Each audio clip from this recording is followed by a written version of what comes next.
question, just don't forget to ask them to check YouTube comments, okay, and Zoom comments, okay. Mic ಎರಡು ಕೊಡಿ ಅವರಿಗೆ. We give this mic to No, for both of the mic is required. ಇಬ್ಬರಿಗೆ mic ಕೊಡಿ, mic ಇಟ್ಕೊಂಡು ಮಾತಾಡ್ತಾರೆ. Students ಆಮೇಲೆ pass ಮಾಡಿ.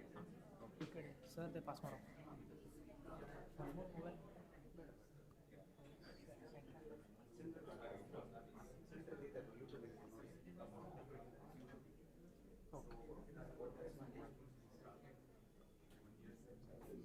ನಾನು ಇವಾಗ ಅದನ್ನು ಚೆಕ್ ಮಾಡಿ ಹೋಗ್ತೀನಿ. ಹೊರಗಡೆ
This is Priya Singh Chauhan. She's a All India rank 45. So we're going to have a talk with her. Yes, welcome Priya. Thank you, sir. Thank you, sir.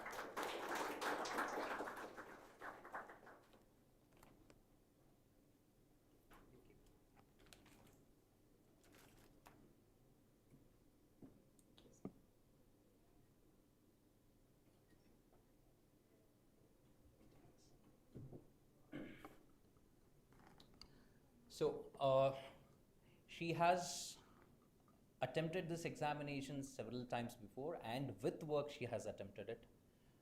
From her first attempt, she was working, and she took 6 attempts to clear it. This was her last attempt, and she got an outstanding rank, which is 45. And she is fortunate enough. She was saying that she was fortunate enough not to have attempted this year's paper. And all the 5 attempts, she was not able to get through the pre, right? We'll have a lot of discussion about these things.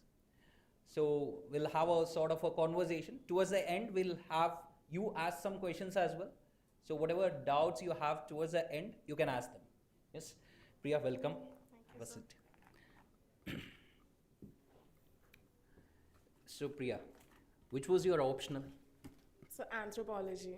Anthropology. So why was it anthropology? What made you choose anthropology? So basically, I'm an engineer by profession, but I studied biology till my 12th standard. So I had bio and maths both in my 12th standard. So when I was going through the list of optionals that UPSC gives us, I was confused between anthropology and sociology.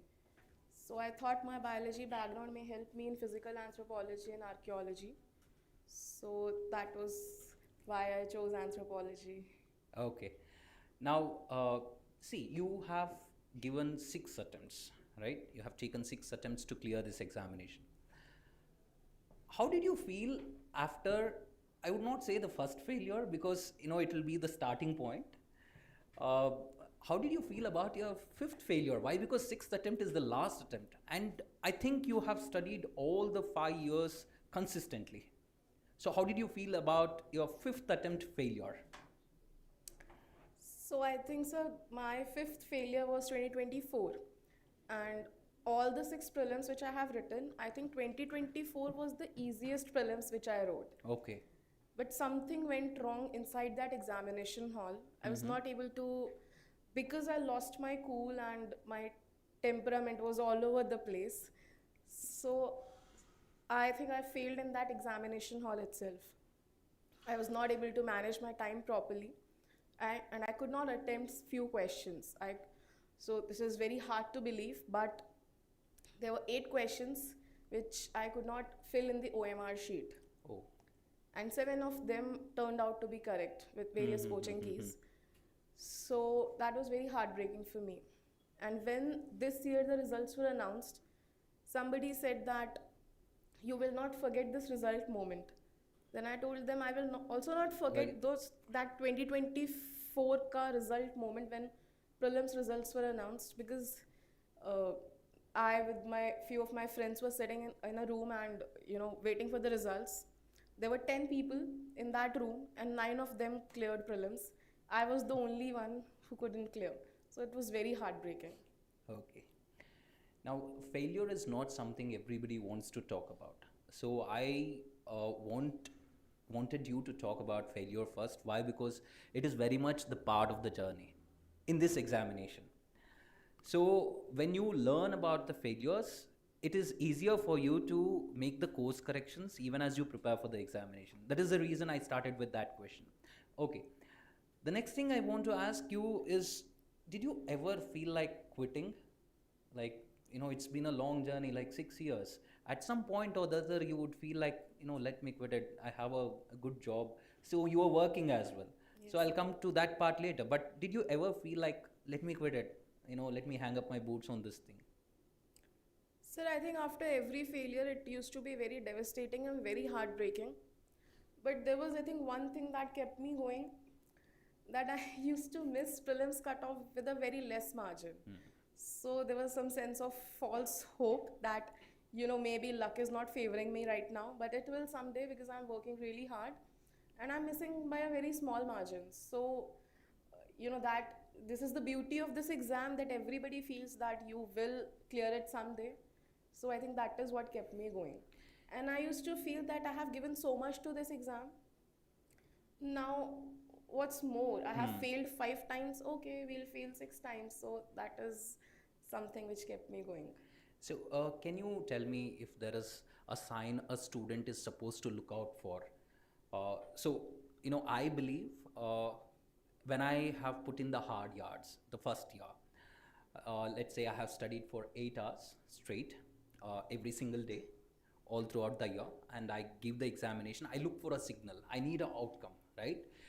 If it is in the hitting range, then yes, I'm going to continue with my preparation. Is there a signal like that which we can look out for? As aspirants, if they are supposed to look out for some signal like that. GS1, if I get this much score, yes, I should be giving another attempt as well. Sir, I think that depends rather than on the marks that one is scoring. One should know that if they have actually worked really hard, sometimes there are loopholes on our part also. So if somebody is very close to the cutoff range, then I think they should continue.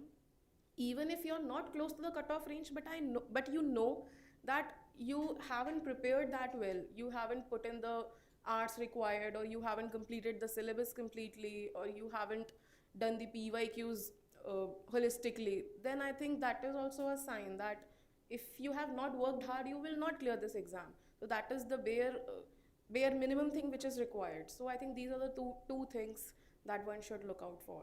Okay. So now that you mentioned PYQs, how important are PYQs? How many revisions did you do anyways? Of PYQs only? Sir, I think in my initial attempts, that was my biggest mistake. Like many other aspirants who may be sitting here, we do not understand what actually analyzing PYQs means. So in my initial attempts, I used to attempt PYQs like a mock test, which is of absolutely no use. Because if you're honestly preparing, you already know answers to all the PYQs. So attempting them like a mock test is of no use. So you need to understand the language of the paper. You need to recognize some patterns which the UPSC usually throws at us. So I think that was one of the biggest mistake which I committed in my journey, and I tried to rectify it. And about revisions, I think during January to May, I was consistently doing PYQs daily. I myself do not know how many revisions I did. I was doing paper-wise, like year-wise I was solving papers, and I was also doing them subject-wise, random questions, everything I was doing. So I very holistically did PYQs in my 2025 attempt. So can we put it this way, like PYQs are as important as you studying the books itself, if not more? Yes, sir, definitely. For prelims, they are, I think, they should be your holy Bible. You should stick by it. Okay. So now, many of the students who write this examination, after their first attempt or maybe second attempt, the moment they see failure, they are going to blame the examination, right? Is it something which they should be doing about the examination? They should be blaming the examination, or is it like they have to work on their strategy, or is there like a solid strategy that works for every person? One shirt fits all, is there something like that? Sir, I think there is no one strategy that could fit all the aspirants out here, because every aspirant is different. Everybody's journey is different. Some are working, some are full-time preparing. And I think blaming the examination also wouldn't help, because if the paper is very unconventional or very vague or very absurd paper is set up by UPSC, like this year, then one should realize that it is absurd and unconventional for everybody. The paper was very unconventional, but it was a leveler. The first attempter and the last attempter, there was no difference in how they could have done things differently. So I think blaming the examination wouldn't help. One should decide that if you want to continue with the preparation or not. But if you have decided that you want to continue with the preparation, then I think one should start preparing for mains. Even if you're clearing, then if you do not study for these 15 days, I think that would be the biggest regret of upcoming 3-4 months. So I think preparing for mains is the most important thing right now. And even if you are not able to make it to the list, then also you have to write another Yes. attempt. And mains preparation, I think prelims is just an eliminatory round, and people usually tend to forget that. So ultimately, mains is something that gives you the rank. So preparing for mains is very important, especially in these 15 days. If you are anyway near the predicted cutoff range, then you should prepare for mains.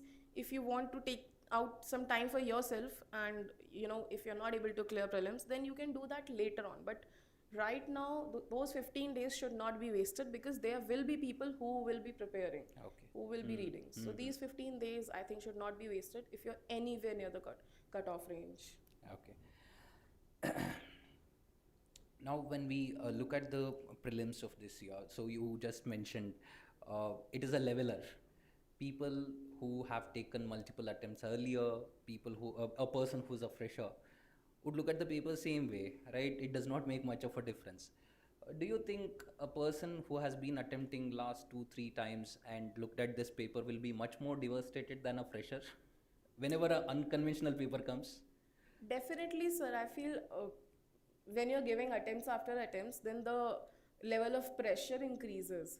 So a fresher might think, ki, okay, it was not my year. Next year, maybe UPSC will set something else. But for somebody who has written multiple attempts, or for somebody whose it was last attempt, for them it would have been very devastating.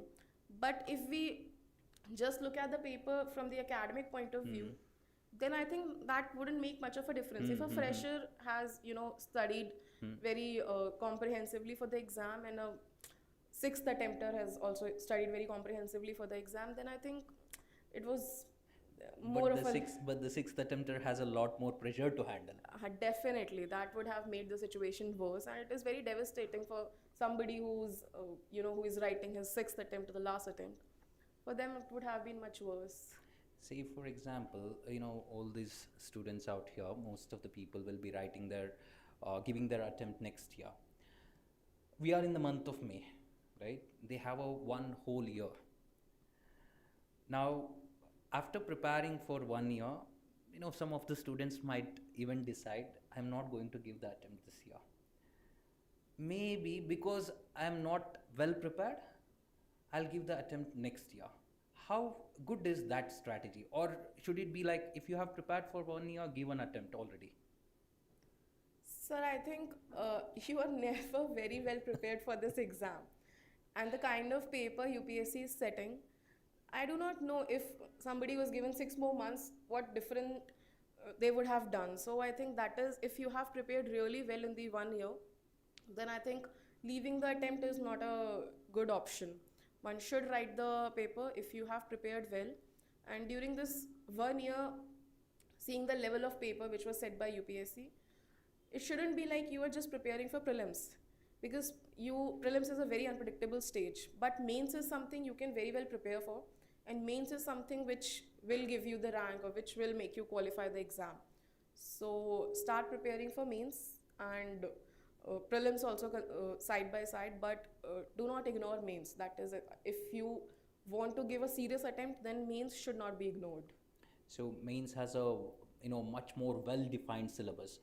Your prelims is much more it is quite ambiguous, we can say. It's crisp, but it's ambiguous. Everything under the sun falls into the syllabus there, right? Okay. In 2020, when you were not able to clear your first attempt, 2019 you started the preparation. If you had gotten one piece of advice at that point in time, what would that advice be, which would have saved you 3-4 years maybe? What advice would you have wanted? So doing the previous year questions, You did not do it initially, yes? I did not do it, and I did not know how to do them. I was, as I told earlier, I was doing them like a mock paper, which was a very useless thing to do. So doing the PYQs and knowing how to do them properly, I think that was one advice which would have saved me a lot of years. And I think that is the most important thing, which PYQs. PYQs. So, say you said you have to prepare for the mains as well, not just for prelims. For someone who's giving the attempt next year in the month of May, they should be ready for the mains even before the prelims. Yes, at least complete the syllabus maybe. I think mains ready is, you can never be mains ready before you clear the prelim stage. But yeah, one should, done optional completely, because optional is something which has a very high weightage in this exam. So you should be thorough with your optional. And also all the main specific subjects which are not asked in prelims, like internal security, disaster management, all these subjects we tend to ignore. So these are the subjects which should be completed before prelims. You should have some of your notes ready before you go on to write your prelims next year. So that is the bare minimum one should be ready with. And about test, you can, if you have completed your syllabus, then you can write few tests also. But I think PYQs in mains also is more important than test series.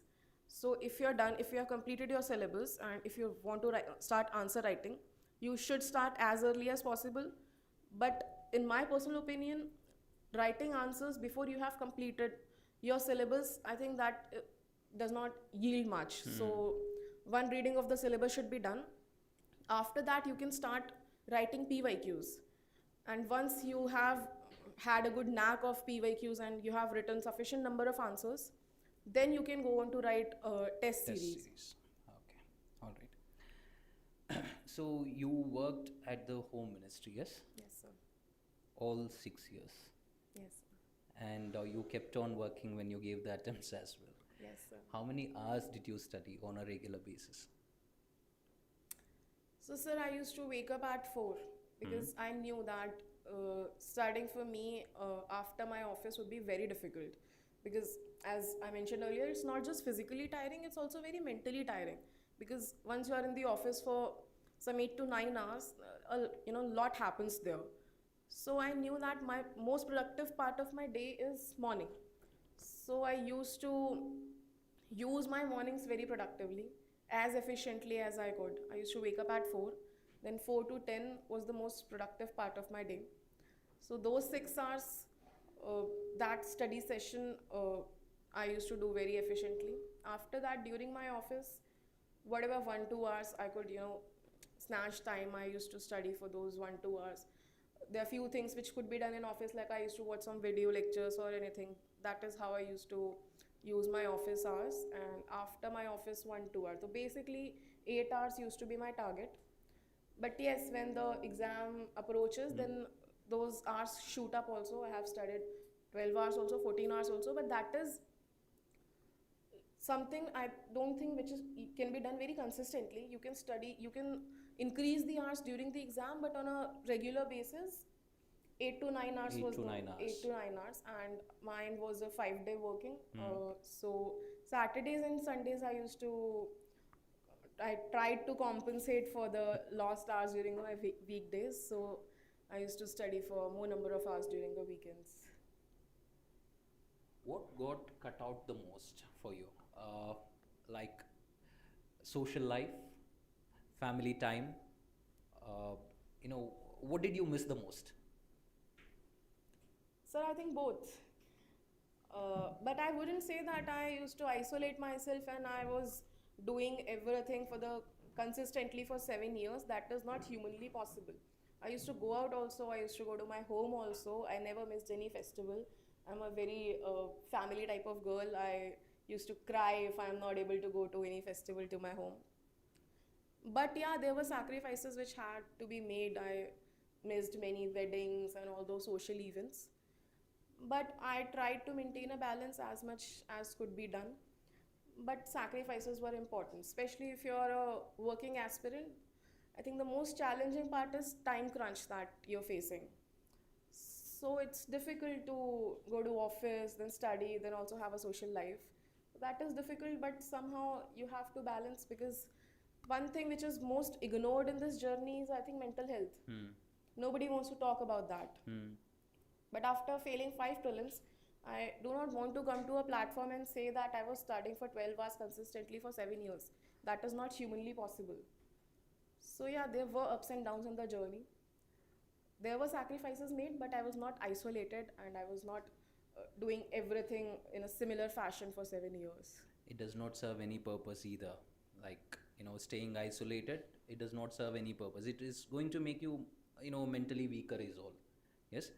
Okay. Saturdays and Sundays, were they completely, purely study days for you, or was it like a recovery day?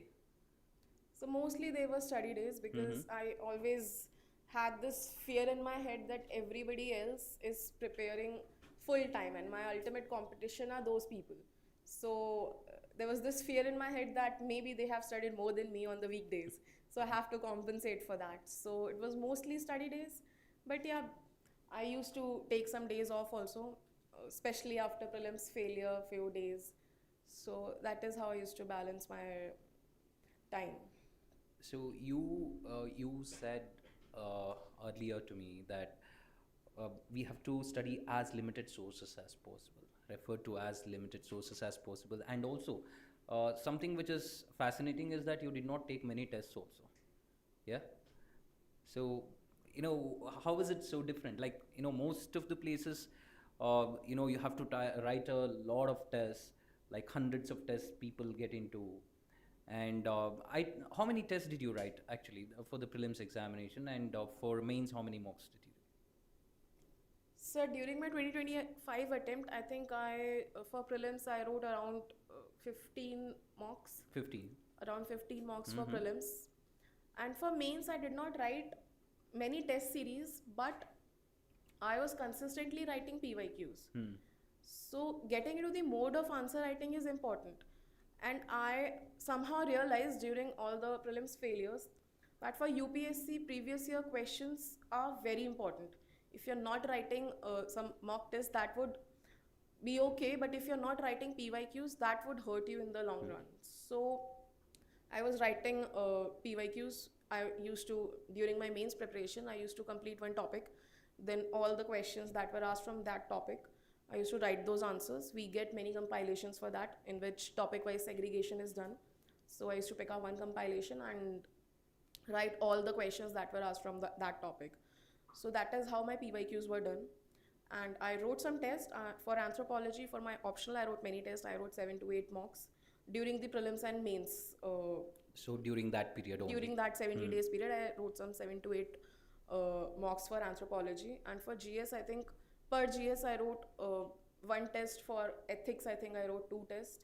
So that is how it went by. But I wrote almost all the PYQs that were asked during past 10, 12 years. 10, 12 years. Okay. So what is that one thing you would say should an aspirant ruthlessly cut out from life? Is there something like that, something like social media stuff, anything like that? Cut out ruthlessly. Don't even let it come close to you. Is there anything like that?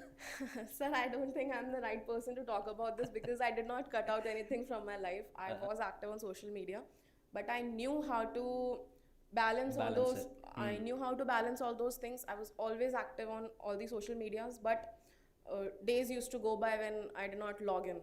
So one should know, if you have that kind of control in yourself, then you do not need to cut out anything. If you think those are distractions for you, because I never felt that these things are distractions for me, that is why I was able to manage. But if you feel that these things are distractions for you, then you definitely should cut them out. It's just a matter of time. You can always come back to any social media with that PDF that everybody does of rank list. So yeah, if you think you are not able to control and you're not able to manage your time due to these distractions, then you can cut them out. But I did not do that. Okay, great. See, many people say that when you come from a particular background, let's say you come from an engineering background, the normal inclination would be to go with the technical subject itself. What made you exactly think about anthropology itself? See, one of the reasoning I can think of is that for a person who is a working professional and who has to spend a lot of time at workplace, anthropology is something which is which is not as big a subject as political science and international relations. Was it also one of the considerations? So I think it is considered that the syllabus is short, but the kind of how the paper is evolving and the kind of questions that are being asked in recent years, that thing has also changed. But the biggest reason I chose anthropology was I thought that I would have an edge in the physical anthropology and archaeology part because of my biology background. That is how I chose anthropology. And I went through the syllabus. I found many overlaps also. And I think that in the real exam also that helped me. In society, there were many questions in which I was able to use my anthropology knowledge. There was a particular question about tribals. I think wrote many of the things which I read in anthropology in that answer. So there was overlap in sociocultural anthropology part. So that is why I chose, and people are usually scared of the physical anthropology and archaeology, people from non-biology background, because there is a lot of rote learning that goes there. So there I thought that I had an edge. So that is why I chose. Okay. To what extent did you bring the knowledge of anthropology into your essay paper? Were you able to bring it into essay paper to some extent? Did it help? Sir, in my real essay paper, I was not able to, the kind of topics I chose, I was not able to bring anthropology a lot. But during the mocks that I gave, there I was able to inculcate some of the anthropology theories and everything in my test papers which I wrote. So essays, coming to essays, which essays would you like? The part A essays or the part B essays? Part A essays being your socio-political economic essays, part B being your philosophical ethical essays. Which essays do you prefer?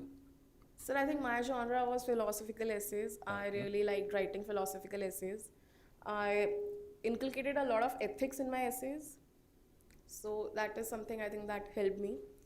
So philosophical essays I really enjoyed writing. Okay. Now, what approach did you take to see? We clearly know if you want to ace the mains examination, we have to be really good with 3 subjects, 3 papers. 1 is your optional paper, 2 essay, 3 ethics. You have to be really good. So, what approach did you take with respect to essay? When did you start writing essays? Is it like, from the word go, even as you started preparing for GS, just like that you also started writing the essays? Was it like that, or you took time only after that started writing essays? I started writing essays really later in my preparation. So after clearing this prelims, I had written some essays before also. I'm not saying that I did not write even a single essay before that. I had written some essays, but I do not think that was, I used to write essays when I was not, feeling like studying. So I used to write some essays. But after prelims, I extensively prepared for that. And I think for that, previous year topper copies helped me a lot in my essay preparation also and in my ethics preparation also. So I used to read previous toppers' essays, and from that I learned how to structure the essay and what the flow should be like. I made some frameworks for me. I learned how to write anecdotes during that period also. I learned how to write anecdotes, and there was stuff. I prepared some anecdotes beforehand. I prepared some topics which are very philosophical in nature. How should we start them? How the structure should be. So I think that was basically you developed templates. I developed some frameworks. So some frameworks so that you can use them right off the book the moment you see a essay topic. Yes. Okay. How did you maintain your notes? Did you make notes, as in for every single subject, did you make notes? And how did you maintain it? Like, was it digital? Was it physical copies? So during the initial years, it was physical. All the notes were physical for me. And during the later years, last 2-3 attempts, I shifted to digital mode. My notes were mostly on digital format. And about the note making, I think optional was one such thing in which I had my extensive notes, and I think that is very important, and that really pays you if you have properly maintained optional notes. Because for optional, you read multiple sources, and that actually pays you well also. So for that you have to consolidate them and you should have your own notes. So for optional I had my own notes, and for all the other GS papers I did not intentionally make short notes, but when I was revising, I used to scribble while revising. During those 70 days between prelims and mains, I knew that only thing which is going to pay me well is writing. So even if I'm reading, even if I'm revising, I used to write them down. So when we are scribbling, we usually scribble in very short format and keywords and everything. So that eventually became my short notes, which I was able to revise one day before mains during that gap time we get. So that is how my short notes were made for other subjects. And for optional also I made short notes in this fashion only, not with the intention of making short notes, but I eventually got one pages for every topic. But I had properly consolidated optional notes before prelims. So how many revisions does it take according to you? How many revisions did you do before the prelims and before the mains? Sir, I can tell you between the prelims and mains part, I did 3 revisions of optional, and that was with the short notes maybe. Short notes, and that was how my test series were planned. That I wrote some sectional test and was revising them. Then I wrote some full length test. I wrote 2 FLTs for each for paper 1 and paper 2. So that was how my revision went. There were 3 revisions for the optional. And for the GS, I think ethics was my, it was like my go-to subject. It was the most favorite part of my day when I was reading ethics. So after reading GS and optional and physical anthropology, archaeology, ethics was my solace. So whenever I'm not feeling like studying, I used to write ethics ke few PYQs, few questions. So that is how it went. So basically ethics is not 250 marks. Ethics is probably 375 marks. Right? Essay has one entire essay is on ethics, and if you are really good at it, you would be fortunate also to get both the essays to be coming from the philosophical ethical part itself. That's there. So how would a student be ready for code based questions, especially the code based questions? So how did you prepare for that? So you get the code based questions even in your ethics paper, and of course you get it in the essay as well sometimes. So how do you prepare for that? Did you develop a framework only for that? No, sir. I used to attempt code-based questions in a similar fashion how I used to attempt that section A of ethics. So I used to start every answer in ethics with a quote. So in code-based question also, if I'm able to find a relatable quote, I used to start with a quote in the introduction part.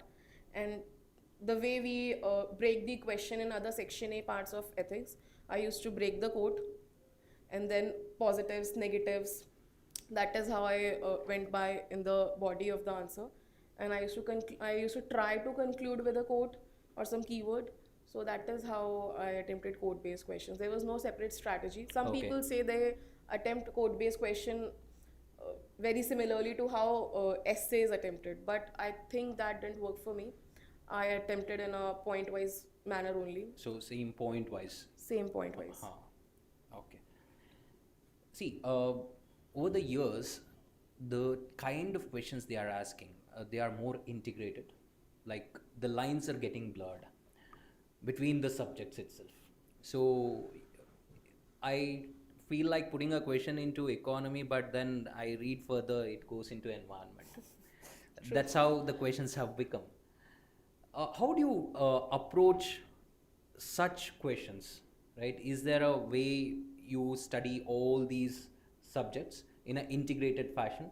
Like this week, I'm going to study geography and environment together maybe. Or I'm going to study environment economy because it all sits in GS3, I'm going to study these together. Is there something like that, or you went subject after subject? Sir, I usually went subject after subject. And about the lines being blurred, there was one question of, I think, citizen centricity in paper 1. It's usually asked in paper 2. So I think there is always a language of a subject. If a question is being asked in paper 2 and you're writing a complete answer from the paper 2 perspective, then I think that won't fetch you a lot of marks. A lot of marks. If a paper is being, if a question is being asked in paper 1, so you have to use the language of the subject and of the paper. So I think that is something which shouldn't be forgotten. They might give you an ethics question in paper 1 also, but Like then you this have year. to attempt it from the society perspective, because if society is what is asked in paper 1, so if you feel that it is an ethics question but do not write ethical theories and everything, you can inculcate them somehow, but the more focus should be on the language of the paper. I think you find that more, you see that more in your geography, where the questions from disaster management directly make way, right, into Yes, yes. geography. And similarly, this time the lines got much more blurred when they brought in ethics question into your prelims paper itself. Yes, that's there. Okay. All through these years, 6 years, you have seen the papers starting from 2020, if I'm not wrong. 2020 or 2019? 2020. 2020. All throughout, did you feel like the paper is getting tougher and tougher by the year? Sir, I feel paper is getting evolved, and they are trying to make the paper as unpredictable as it could be, because Basically, ego. so 2023, the year 2023 was considered the toughest paper. But in 2024, the paper was made much more simpler. The questions were asked from standard sources. So that was just to make it very unpredictable, because after 2023, everybody was expecting paper on the lines of 2023 itself. But 24 was a very different paper. So it's not getting tougher, but it's getting very unpredictable and very vague, and basically students are getting confused. So, but there are few basic things which shouldn't be forgotten. You, no matter how the paper is being asked, how the questions are being set, you cannot control that, but there are few things which you should not miss on. You cannot ignore your standard books. You cannot miss on the static part, because if next year somehow the paper comes like 2024 and you do not read your standard sources well, thinking that 26 May standard sources didn't work, then you will be at fault, and there will be many students who will clear the cutoff very comfortably. So standard sources are something which cannot be ignored, no matter how the prelims paper is set, because that is the only thing which is in your control. You can read your current affairs well, and you have to read your standard sources really well. So that is the only controllable, I think, in the prelims paper. Rest is very uncontrollable. Setting the paper is too completely out of control. Anyways, so CSAT, talking about CSAT, 23 was the toughest paper, if I'm not wrong. Yes. You did mention to me, like, you are pretty comfortable with CSAT, but still 2023, though you got over 80, you got 85, if I'm not 85, wrong. yes. Still, you felt like, it is becoming dicey. So next attempt, you did take certain measures. So what would you say to, all these students who are uncomfortable with CSAT as of now? What should they do actually in the next, 4, 5 months, 6 months? So I think, as you also mentioned, when the prelims approaches, then you become such that it becomes very difficult to study CSAT, because you do not want to waste a single minute over anything else. You just want to read GS. So during that time, the pressure situation also increases. So during that time, reading CSAT is very difficult. So if you're uncomfortable with CSAT, then you should read your CSAT in these 6 months, till December, till January. You should have completed your syllabus. And I think for CSAT also, PYQs should be your guiding light. If you do not know how to start, then pick up papers, pick up PYQs and do them. And the topics which you find that you're not comfortable in, pick up any standard book or any coaching material, whatever you like, and complete your syllabus for that. But PYQ should be the guiding light for CSAT as well. So you are good in CSAT already, so it's easy for you to say, but for many of the students here, they treat CSAT. See, I asked them to do one exercise, like 23, 24, 25, 3 years papers. I want you to solve it. Take 2 hours time for each paper. Solve it. I need to get this course as well. Let us do the analysis, and we'll help you as to what is to be done. Let's say you are sitting pretty beyond 80, 85 in all the 3 papers. We would clearly tell you not to worry about it. Yes, just take some tests and you are done with it. But in order to do that, we have to assess you. First, you have to take the test for that. And once you take the test, you will be in a different frame of mind altogether. Okay, you'll get to understand where you stand, especially related to CSAT. And for you, it was easier. Still, you felt uncomfortable after 2023, right? And how much were you scoring regularly in the CSAT paper? Initially, like 2020, 21 attempt? So usually I was scoring above 100 in all my attempts. 2023 was the only attempt where I scored, I think, 84 or 85. And I got pretty scared in that paper, in that examination hall, that I was not able to. CSAT, the game of CSAT is all about picking those easy questions. If you're able to pick up those easy questions, then I think you can comfortably clear the CSAT cutoff. But if the questions are so random and you're stuck in some of the questions, and especially in maths and quant part, then you panic and the game is lost there. So 23, something like that happened to me. But still I was able to clear the cutoff decently well. But after that, there was a fear in my mind always. I was always, whenever I was reading GS and the paper was approaching, I was feeling really guilty that I'm not reading CSAT. But somehow after that also, 2024 and 25 also, I scored more than 100 marks in both the years. But there was always a guilt, a sort of guilt, a fear that I'm not reading CSAT. But after 23, I think if you slightly feel that you're not comfortable in CSAT, you should not ignore it. Because this year also, there are many students who are scoring decently well in GS and they are not able to clear the CSAT cutoff. So that is, I think, the most heartbreaking part. And people usually understand it when they fail CSAT and they clear the GS cutoff. So that is not how it should be done, because GS is so unpredictable. And if you're able to clear GS cutoff and failing at CSAT, then you will feel really bad for the entire 1 year. So you should not ignore CSAT. And I think the best exercise for that is to self-assess yourself, and the best method for that is doing your PYQs. Attempt it like a CSAT paper should be attempted like a mock paper. You should not attempt GS like a mock paper, but CSAT like a mock. should be attempted like a mock paper, because GS में you remember answers, आपको answers याद हो जाते हैं, but आपको CSAT में answers याद नहीं होंगे. So आप CSAT को you should attempt like a mock paper. Attempt previous year के 3-4 year के questions, and if you're comfortably above the cutoff, then I think you need not worry. But if not, then this is the time where you should work for CSAT. By January, so I was telling the same thing, like all students must be ready by January for CSAT. So if you're ready for CSAT by January, your frame of mind will be completely different. So you'll have that mental space to study. That's all. Okay. So your optional was anthropology. But when you look at the shift that has happened in the GS papers, you see most of the questions coming from governance part. Many questions have come from the Indian society part. So would you still go with anthropology itself? If you want to give a suggestion to the students, like if they ask you, which is the optional I should be going with? I have sociology in my head, I have anthropology in my head as well, I have political science, public administration. These are the optionals in my head right now. And all are, if you ask me about the interest, all of them, I have the same interest, same level of interest.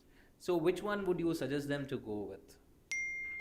Sir, I think even if they say that they have the same level of interest, choosing optional is it should be a very rational choice. It should not be like, okay, anthropology is doing well. Like this year, anthropology, I think, did pretty well. But it changes year to year. So it should be a very rational decision that one could be making, and there are many factors come into play. So what did you study till 12th standard? What did you study in your graduation? These are the things which make you comfortable with the subject. So if you think anthropology, many people take anthropology because they considered it to be a short syllabus subject, but then they are not able to read physical anthropology, they're not able to read archaeology. They really struggle in those areas, because if you're not comfortable with those terminologies, then just reading those terminologies become difficult. So you should decide that if you're comfortable with these things, then only pick up a subject. Do not see the length of the syllabus that is mentioned in the UPSC notification, because that doesn't matter. No, I do not think any optional could be completed in 2 or 3 months. You have to give in the hours needed. So these should be in your head. And about the overlap, I think every optional has some or the other overlap with GS. Political science and international relations has almost, whole of your GS2 paper. GS2. If you're picking up anthropology, then you would get some help in Indian society. And if you're picking up sociology, then also you will get societies. So you should not think about overlap, because every optional would help you some way or the other in your essays, in your ethics. Somehow optionals will help you, but your main focus should be if you can read this subject for 6 months straight. So that is something you should look at. And if you're comfortable with because there are specifics in anthropology, physical anthropology and archaeology. So if you're comfortable with these subjects, then only go for the optional. And one more thing which I feel is very important while deciding optional, there should be material available. You should not be, doing a lot of hard work in just collecting the material and everything. If a lot of good material is available in the market for any optional, then your effort, that would be lesser, much lesser. Much lesser. So your interview scores were exceptional. Yes? So, and it was your first interview as well. Yes, sir. With UPSC. Now, can you walk us through that as to why did it go exceptionally well for you? So before going to the interview, I just had one thing in mind, that I'm extremely lucky that I am able to give this interview, because I was not able to clear prelims for past 5 years. And I should just feel grateful that I'm able to walk those lanes of UPSC that I had dreamt of for so long. And there was only one strategy which I went by with, that I'll smile in the interview and I'll stay confident. They are not there to grill me or anything. Interviews are generally very cordial. They want to have a conversation with me. And I will be very honest. I think in my interview I was brutally honest. After that, I was given some feedbacks that you were too honest. That is how you should not proceed like that. But I think it went well for me. I was very honest. If I did not know something, I very politely said that I don't know, sorry. So I think that is something which helped me. So how many questions did you say no to? So there were like 2-3 questions I said no to. 2-3 questions. 2-3 questions. So were they mostly... It was a very conversation-based interview, and after the interview, I felt that they enjoyed talking to me.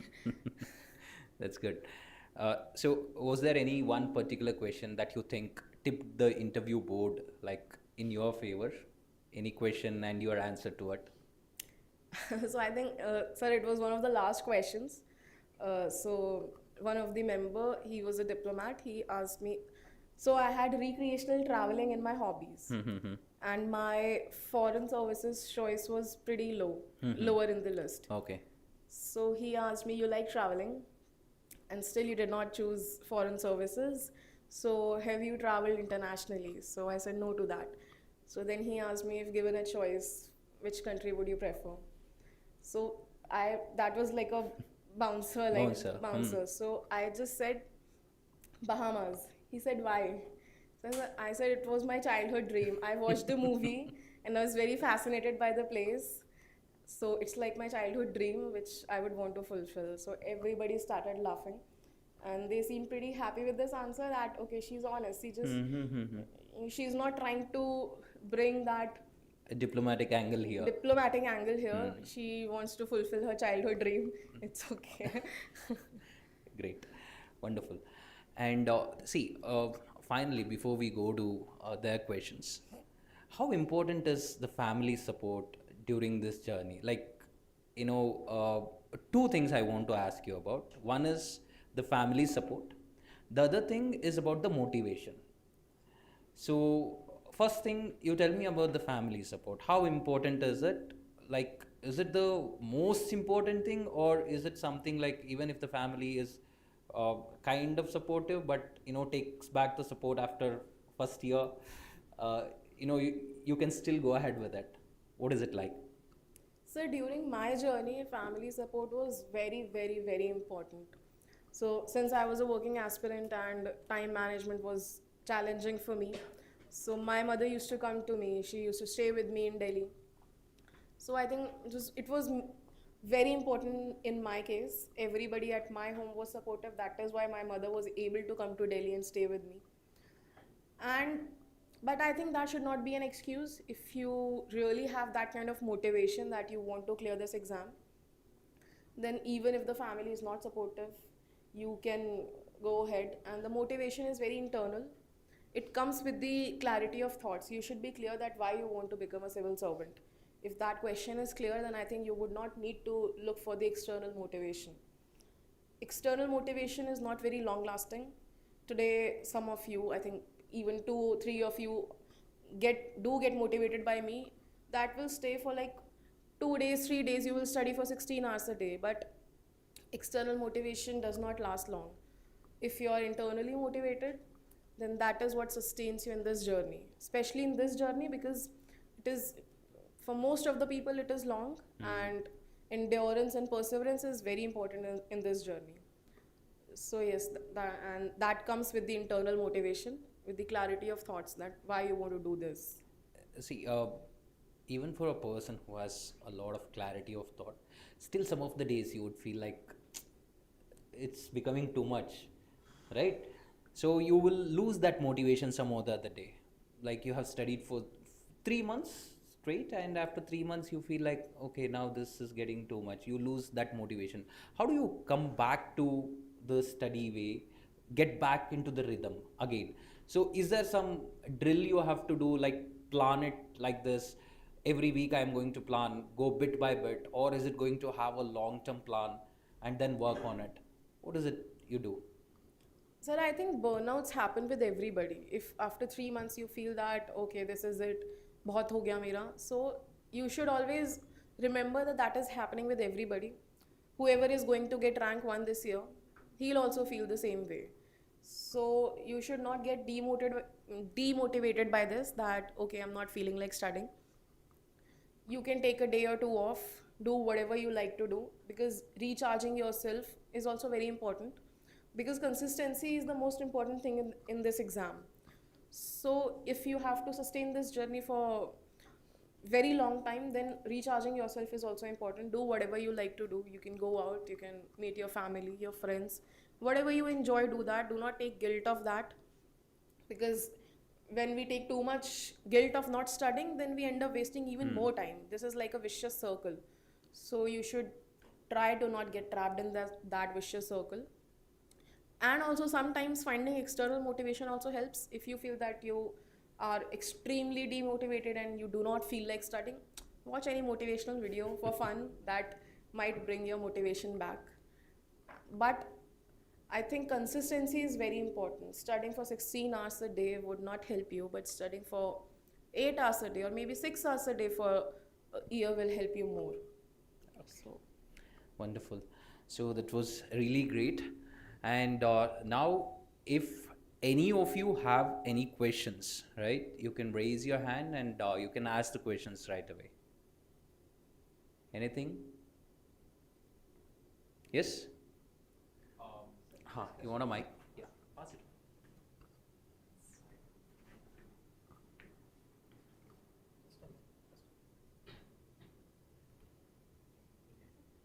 Hi.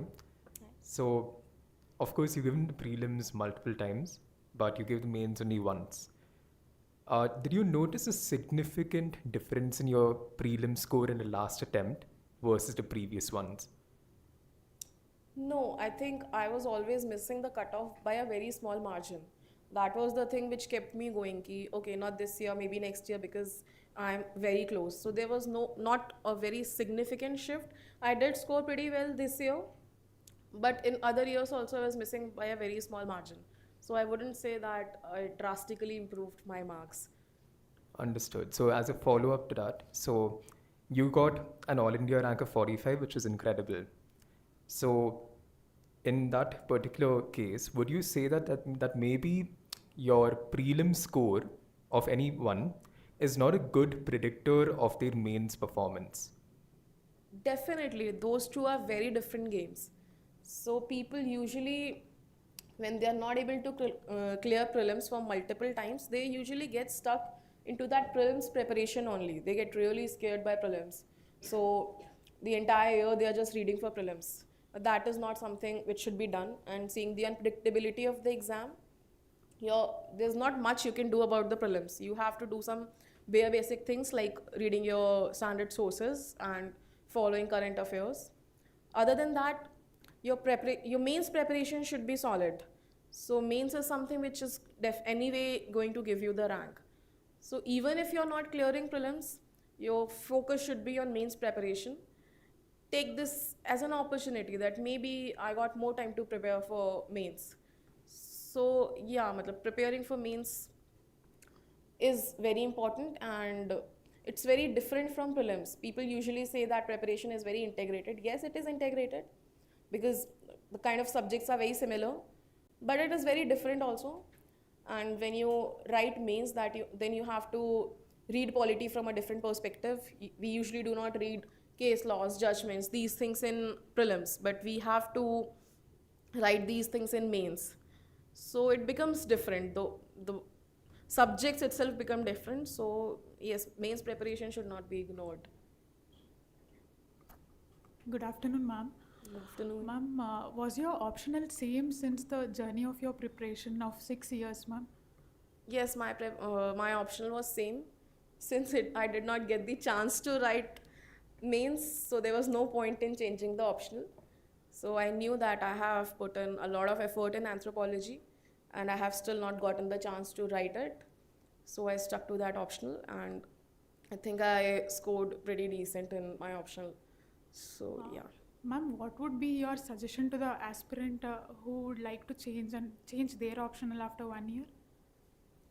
If you have written one mains and you think that the hard work that you have put in was not proportional to the marks you have scored, then you can think of changing your optional. But if you have not written any mains, and just by the word of it that somebody is saying this optional is not doing good and all of that, you should not go by that. You should trust your preparation. If you have put in the hard work, if you have put in the efforts, you have your notes ready, then I think without writing one mains, you should not think of changing optional. Thank you, ma'am. Thank you.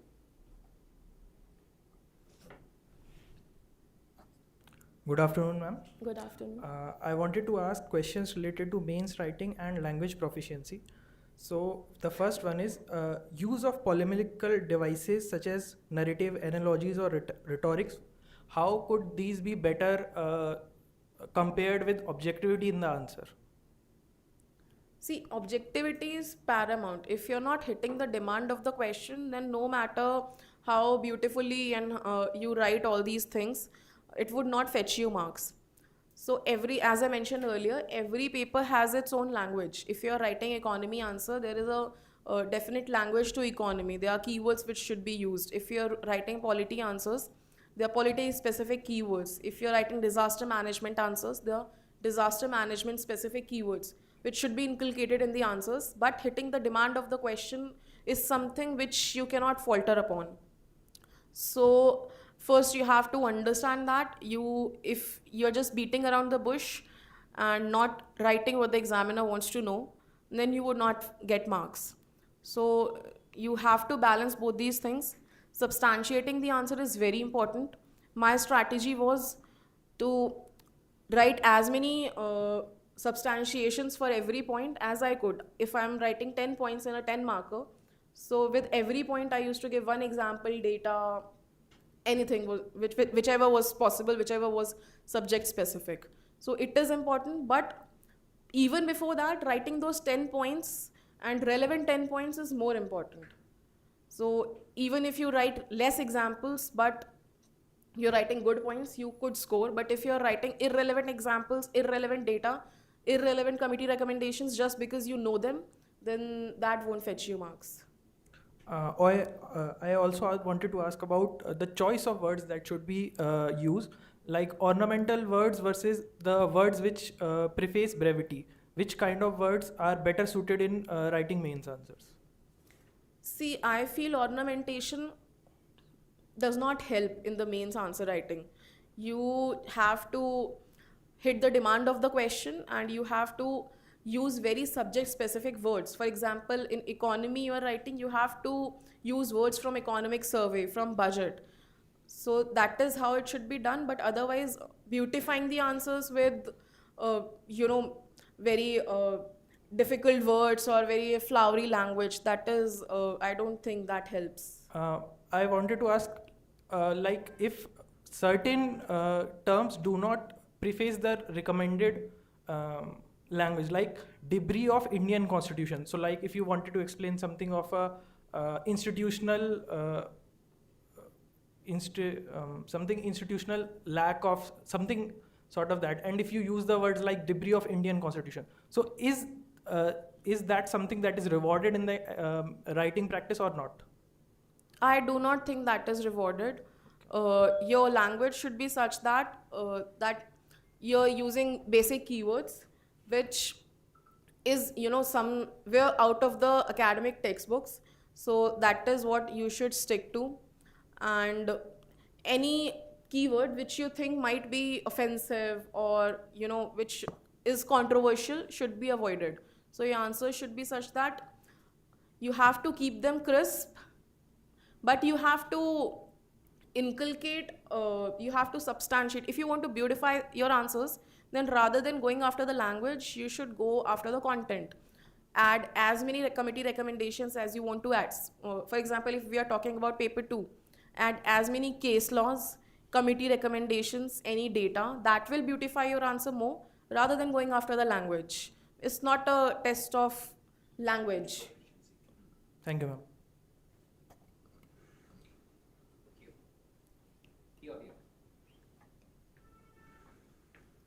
Good afternoon, ma'am. Good afternoon. My question was, did you try to integrate some of your optional topics into GS papers?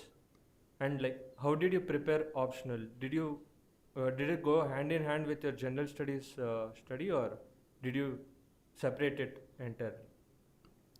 No, it went hand on hand with GS.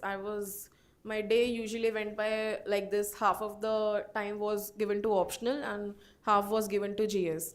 And about inculcating anthropology knowledge, I tried to inculcate it wherever I could, especially in paper 1 in Indian society.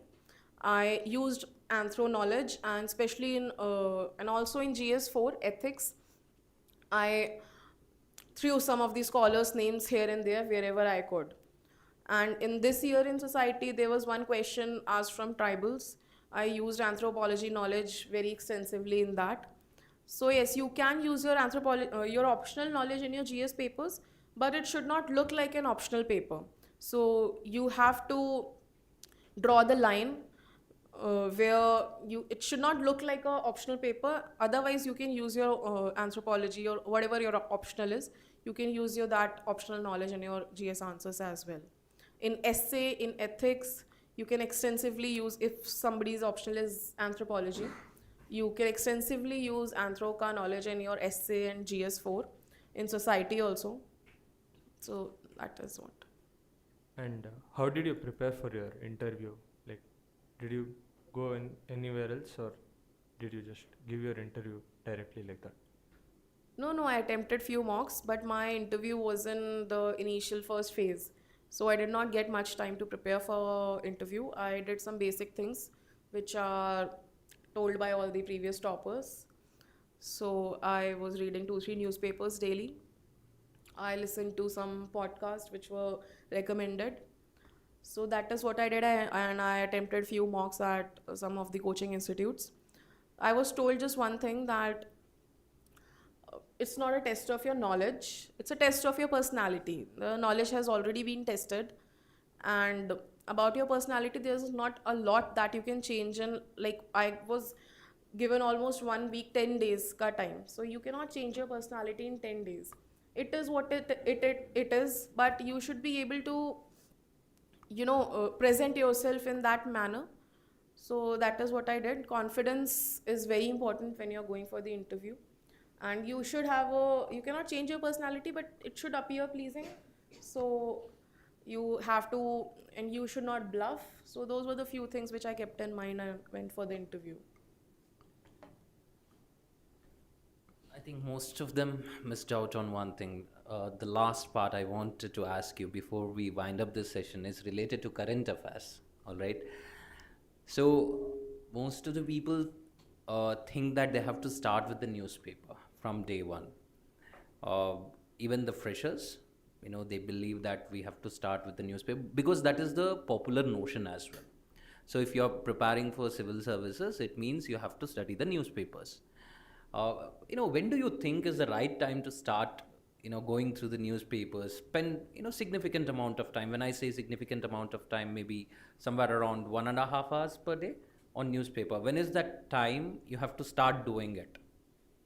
It depends on the level of preparation you are at. You should be able to understand polity and economy. If you're not if you do not have that kind of background where you understand political and economic terms, and you have not read polity and economy during your preparation, then reading newspaper is a waste of time according to me. So there are few subjects. I wouldn't say that your entire syllabus should be done, then you should start reading newspaper. But yeah, few subjects should be read before you start reading newspaper.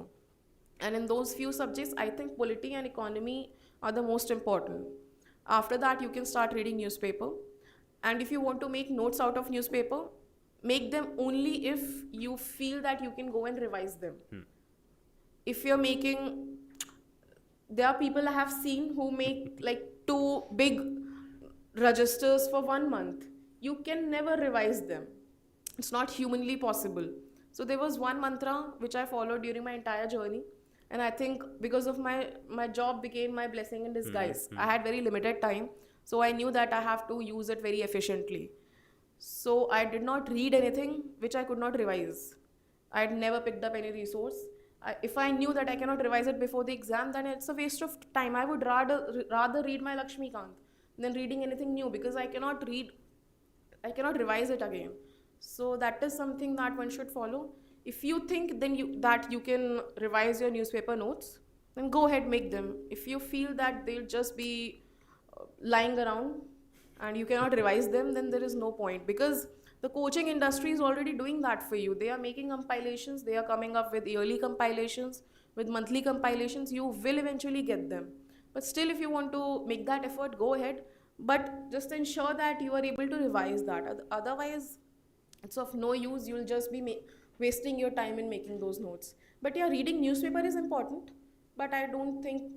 In the start, not in the starting. Yeah, when you're starting the preparation, take some time, maybe 2 to 3 months. 2 to 3 months, yeah. Focus on the static part, that is the fundamental subjects. Only then move to it. All right. And NCRTs, what about the NCRTs? Did you cover all the NCRTs as well? No, sir. As the popular notion goes by, I did not read all the NCRTs from 6th to 12th. Yet again, because of the paucity of time. Paucity of time. So there were few subjects where I stuck to the NCRTs. For geography, the NCRT was the only source that I referred to. For polity also, I read the NCRT, that 11th class NCRT, I think Constitution at Work. For history, I read NCRT. For ancient and medieval, only NCRT was what I referred to. And for modern, I read Spectrum. And I don't think for any other subject I referred to NCRT. Okay, wonderful. I think, you got all the inputs, right? Anything else you want to ask? Anything? That's it? Okay. All right. We'll wind up the session with this. And thank you once again, Priya, for coming and enlightening the students. They have just started the prep. Okay, they'll be giving their first attempt next year. Most of them, rather than most of them, almost all of them will be giving their first attempt maybe next year. Okay, thank you again. Yes. Thank you, sir. Thank you all. Yes. Yes.